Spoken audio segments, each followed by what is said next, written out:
if you could call a shot, what would you look for in a presidential candidate and ultimately the president of the United States? Well, there's a couple of things as you look at the current field. I think all of them are telling us what they do and in some cases how they do it. What I'm not sure they've really gotten their message out yet is to why they should be the president. I think they have to answer the why question more strongly to be able to stand out. And let me give you an example there of the why. Clearly we're in a situation where everybody says, well, the key issue is jobs, jobs, jobs. And some say that more effectively than others in some ways. But what I'm looking for is somebody who will actually step up a little further than that.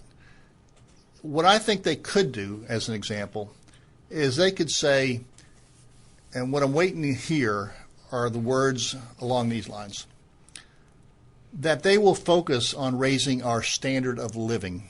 I don't want just a job. I don't want a hamburger job flipping when I'm age 40 or 50. I want my standard of living, and especially I want my kids' standard of living to increase from where we are today.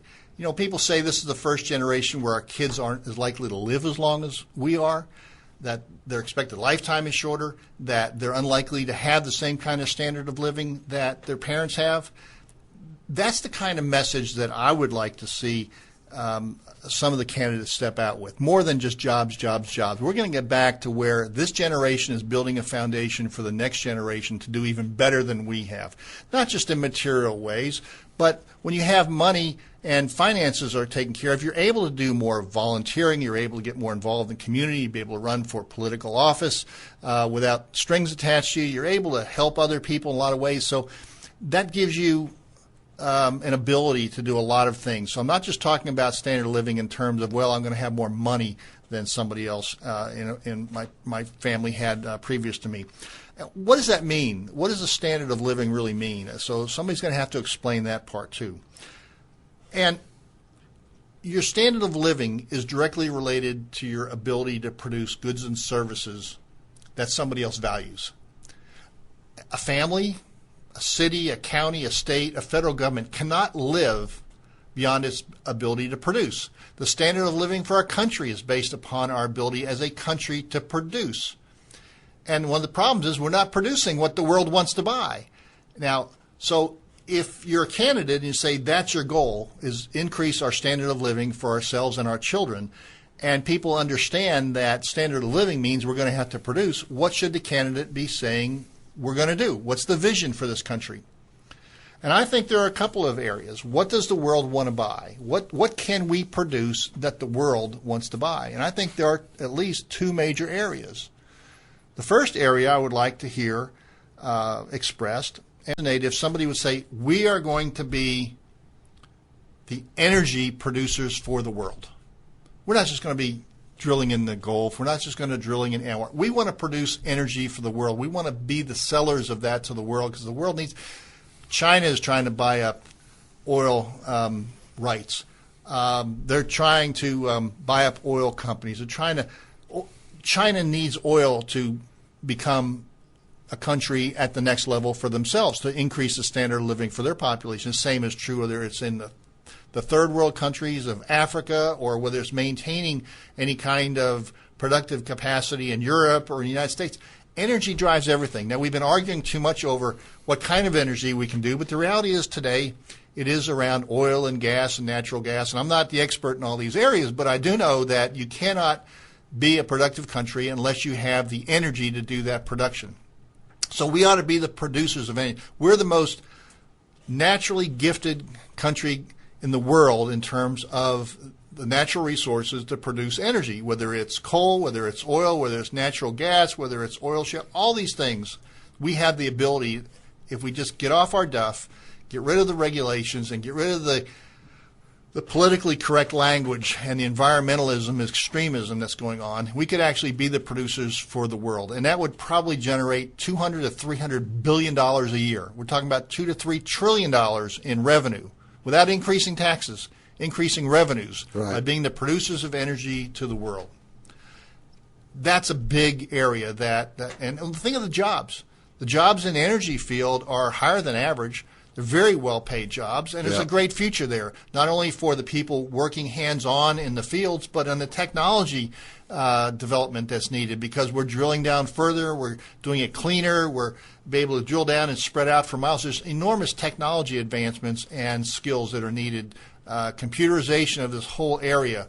And if once we open up the door, there'll be even more creative thoughtfulness from the entrepreneurs on how to do it better. So that's number one. We could be the energy producers for the world. That's revenue in this country. That's increasing our standard of living. Second area, we ought to be the producers of food for the world. There's an enormous food shortage that we're being told is developing in the world. We got China buying up food companies and producers in Europe.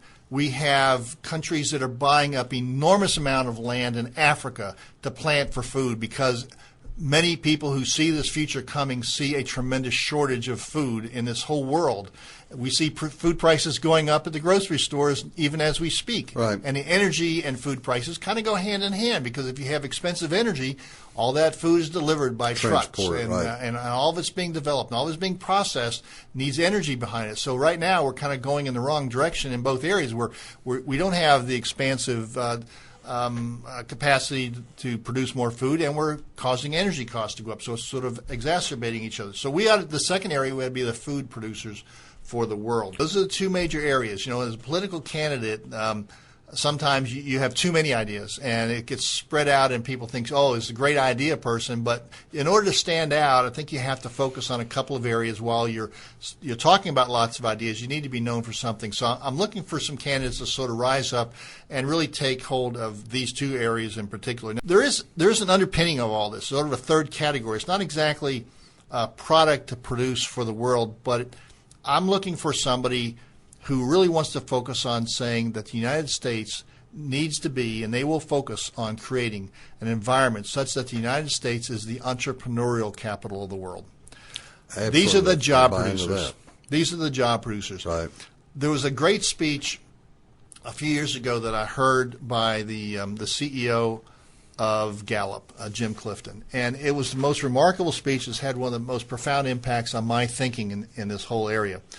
Jim Clifton had a project that looked back about 30 years, and he was asked why the economic models were so far off in projecting the gross domestic product for the United States versus the projections of the gross domestic product for India and China. At that point, 30 years ago, India and China were projected to exceed the gross domestic product of the United States. Knows that their country's ability to produce goods and services were going to exceed in total on an annual basis the United States. Well, that didn't happen. 30 years later, the gross domestic product of India and China are about $3.5 to $4 trillion a year. Sizable economies, but nowhere near the current $14 trillion of the United States. So why did the United States continue to grow much more rapidly than anybody projected 30 years ago, and all these great and wonderful economic models that are put together by these brilliant PhD economists? He looked more deeply into that, and the answer seems to be that traditional economic modeling does not recognize, and did not recognize 30 years ago, the potential power of the entrepreneurial impact in the United States. That is, 30 years ago, it didn't recognize the fact that we would have a Microsoft, an eBay, a Google, a Facebook, a Walmart, all the companies today that are hiring hundreds of thousands of people, generating enormous amount of wealth by the products and services that they're selling that other people want to buy. Again, they're raising the standard of living of this country to an enormous level, but the economic models don't recognize that. Well, when he looked a step further and said, well, how many entrepreneurs does it take to create that kind of additional wealth in a country of our size, of 300 million? The answer came back, amazingly enough, it only takes about 3,000 entrepreneurs to create that kind of extra wealth. Wow. So, and if you think about it, if you had 3,000 successful entrepreneurs in charge of the Fortune 3,000 companies, that would basically be our economy. Yep. Now, the reality is, and the reason why I say we ought to be the entrepreneurial capital of the world, is those 3,000 people weren't all Americans. They came from around the world because we were still the beacon of hope where if you have a dream, you can fulfill it in America. That's the higher level vision that I'm looking for in a presidential candidate. Okay.